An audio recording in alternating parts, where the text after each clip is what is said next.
get your attention? A little bit more than in the beginning was the Word. Which are the first words in the book of Genesis. But Genesis, in some ways, could very well be renamed as Family Feud. Because throughout its chapters, there are an abundance of dysfunctional family situations that are lived out and bring people into conflict with each other. You know, they're amazingly honest, but also a little bit scary. What were the ancient Hebrews trying to say through these family stories? What were they, why were they hanging out the dirty laundry, especially right up front in the scriptures? And it starts with Cain and Abel, pretty early on in Genesis, and goes all the way through to Joseph and his amazing Technicolor Dreamcoat. All of this dysfunction in the family, all the feuds that are going on, what were the Hebrew people trying to say? What were they trying to live up as we see these stories of jealousy and revenge and fear and self-centeredness and disobedience? Well, ultimately, I think these stories are just a blunt assessment of the human condition. And they're not limited to people of ancient times, because we see these things having been lived out throughout the generations up to the present moment. These aren't stories that are told to exemplify decent and upright behavior. These aren't stories that are told to tell us, well, this is how God's people are supposed to act. I can't tell you how many people I've talked to over the years who have said, well, I don't really feel I belong in church because, I'm not good like those people in the Bible. And my reaction to that is, you haven't read the Bible, because the Bible is filled with people who do all sorts of things. And I think they are kind of as warnings. All sorts of warnings. Somebody once said to me, well, the Bible supports polygamy. Look at all the people who had, the men, who had more than one wife. And I said, well, show me a single one of those situations that was healthy, and was it filled with all sorts of distress? Maybe they're there to tell us this is what humanity does, but there is another theme, and that is this overarching theme of God's grace. God works with imperfect people. God is present in imperfect situations. God is there, even when we let God down and go our own way.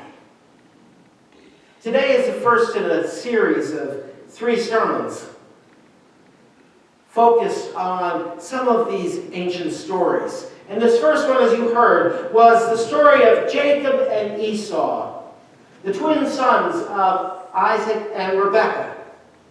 It's a classic story of sibling rivalry and also the consequences of parental favoritism. And ultimately, it's a story of battle for supremacy and acceptance. Esau, who was the older son by just a few minutes, was a hunter, an outdoorsman, rugged type. And as the oldest, tradition held that he would be the rightful heir as head of the family. He would be the one to receive a larger portion of the inheritance. But he also had carried with that the responsibility of caring for his mother and any unmarried sisters when the father died. That's the responsibility of the head of the family.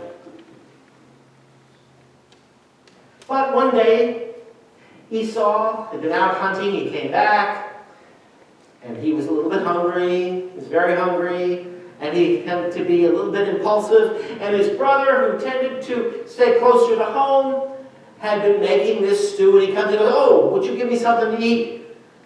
And Jacob, being the second son, and therefore the wisest, I will let you guess where I am in birth order in my family, said, "Well, sell me your birthright." "Sure, anything you want." And he sold away his birthright. But Esau was still Isaac's favorite son. While Jacob, the second younger twin, was Rebekah's favorite, his mother's favorite. He tended the flocks, he stayed closer to home. He said, the scriptures say he lived in the tents. And obviously, he lived up to his name. He was a little bit, well, he was a lot of a deceiver. But as their father got older, there was a tradition, a human tradition, that a blessing would be given to the oldest son. And so the blessing, different than the birthright, the blessing was really kind of an inward and spiritual blessing. It was meant to give purpose, honor, and direction for the family, more than the issuing of property and the rights of inheritance. And through an act of deception, Jacob, aided by his mother, went into his almost blind father, disguised as his brother, and he brought him food that tasted like what his brother would have prepared from game, and he received his father's blessing instead of Esau. And when Esau returns, in his anger and in his grief of not receiving his father's blessing, he begs his father, "Do you have only one blessing? Bless me too." What a sad plea. There's only one blessing. There's not enough to go around for two of us. To which Isaac responds, "No. There is just one blessing." Notice, Esau doesn't ask for more sheep. He doesn't ask for land. He doesn't ask for those outward things. He wants that blessing. And his father says, "Sorry, there's only one." You know, this story of Jacob and Esau is a story that is lived over and over again. And it's fueled by a fundamental belief that we live with scarcity, that there just isn't enough to go around, and therefore we must compete in any way possible to get the upper hand. It's lived out in small ways. It's lived out in big ways on a global scale, with a belief that is becoming so popular in our culture today, that sharing and compromise and cooperation is a sign of weakness rather than strength. It's one of the factors that lies at the heart of racial divisions and injustice. A division that finds healing only when we acknowledge that God has blessings for us all, and the blessing of another doesn't diminish the blessing that God gives to us. God's love isn't limited to some narrow group, but is there for all of us. However, throughout history, not just in modern times, throughout history, there have been people who are so convinced that there just isn't enough blessing to go around, so we need to get that all for ourselves. The more we can bring into us, the better. And I really believe God weeps. So how do we see our world? Do we see it as a world of abundance or of scarcity? Because that's really what makes the difference. Those who live with a sense of scarcity live within their own comfort zone. They don't want to take risks because I want to hold on to everything I've got.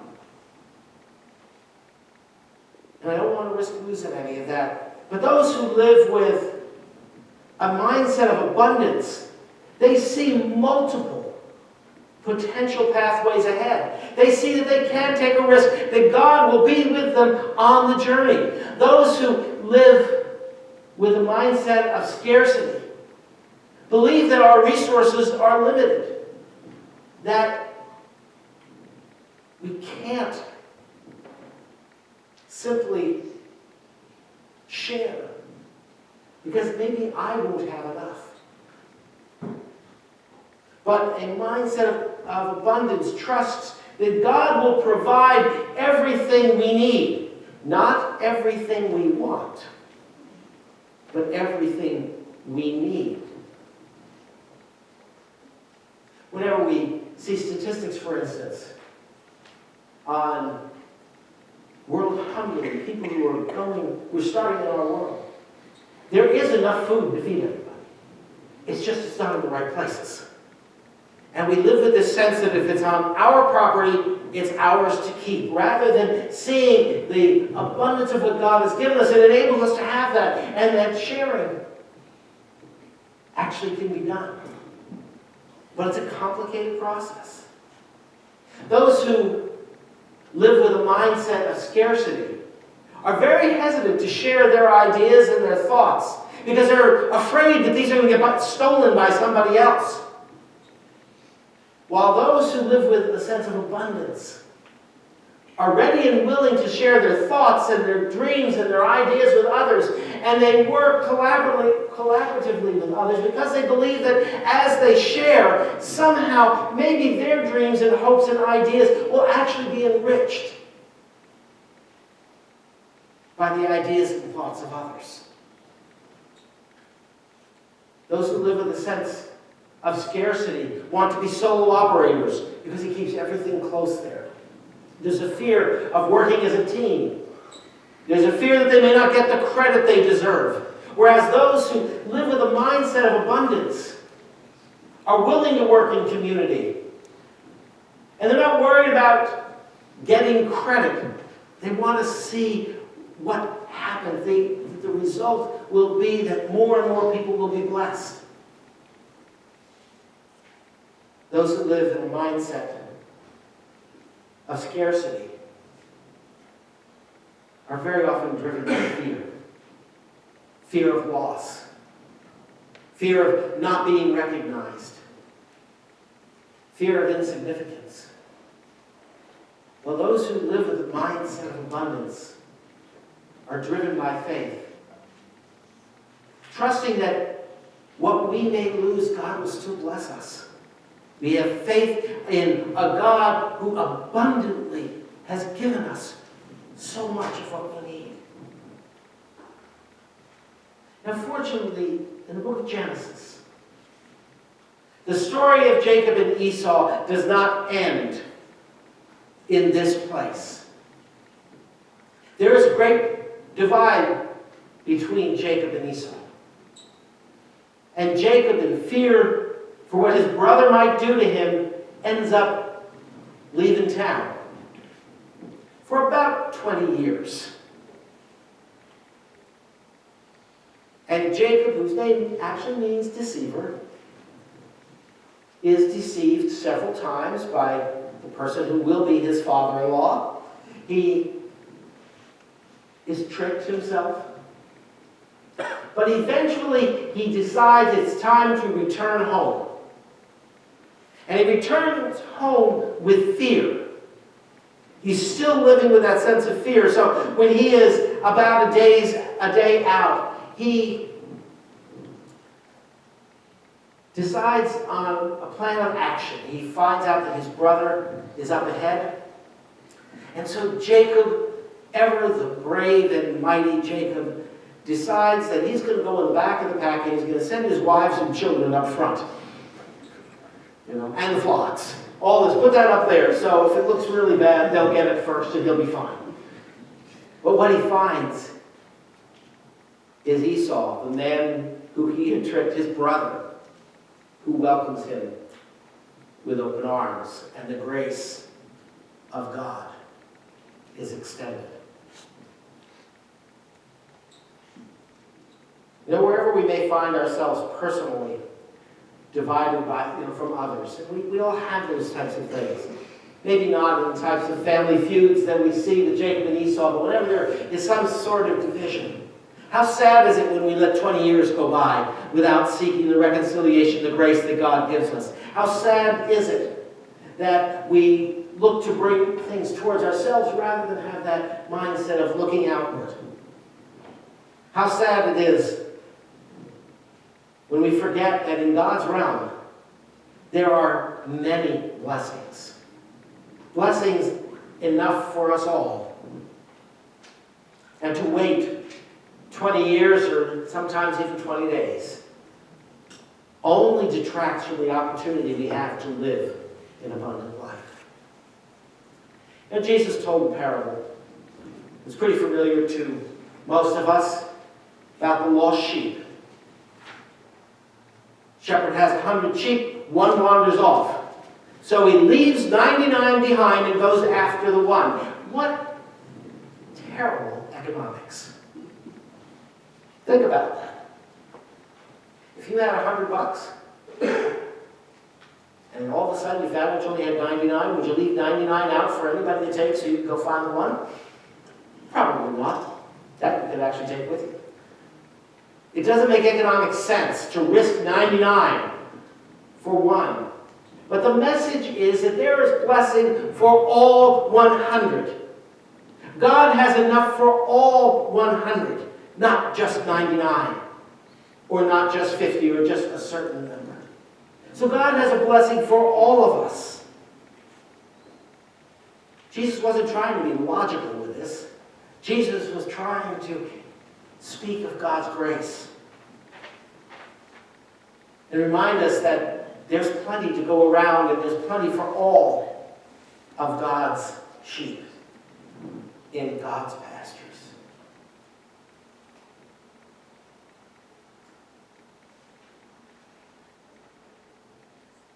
One of the things that I reflect on, and I talked a little bit about it with the kids, is that it's hard sometimes to imagine when somebody else gets added into the family that there's actually enough love to go around. It's like, well, everything has to get divided. And we forget that love multiplies. It doesn't get divided up. Yes, time may have to get divided up because there's only so much time. But the love that is experienced is equal. But it doesn't mean everybody gets equal treatment to get all the same things. I have an older brother. My older brother was much better in sports than I was. Though I remember the day, I was a freshman in college, when we were playing basketball at Christmas time. And I actually had grown taller than him, but he didn't think about that. And as he went to shoot a basket, I could just stuff it right back on there. Once I could do a little bit better than him in basketball. But when I think back, he received what he needed to pursue the interests that were important to him. But I'm so glad that I didn't get treated equally, because I really wasn't in to Little League and some of those other things. Please let me be into music. And so we each received pretty much equal blessing and love, just they were different. And the one difference, and since my parents are here today, I just want to rub this in again. There are almost no pictures of me before my sister came along. You know, the firstborn got all the pictures, then the first girl got all the pictures. I think there's two, and I'm not even sure it's me. And then I was in the background after it came along. I've teased about that for years. But you know, that's the way God's love works.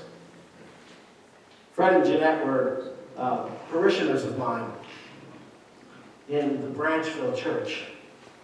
They have 14 children. And one of their daughters, when she was a young adult, died of cancer. I remember Jeanette sitting and talking to me. This happened before I came to the church, but she was saying how painful it was. There were people thinking they were being comforting, came to visit them and said, well, at least you've got 13 others. And her comment to me was, which one of my fingers would I want to chop off? Which limb of my body would I want to? Because the love extended that far. She was speaking God's words of grace. There is so much to go around in God's blessings. We're not going to be limited if we share with others, as others are blessed. And the question I would want to go back and ask Esau is, there really just one blessing? In God's family, I don't think so. Amen.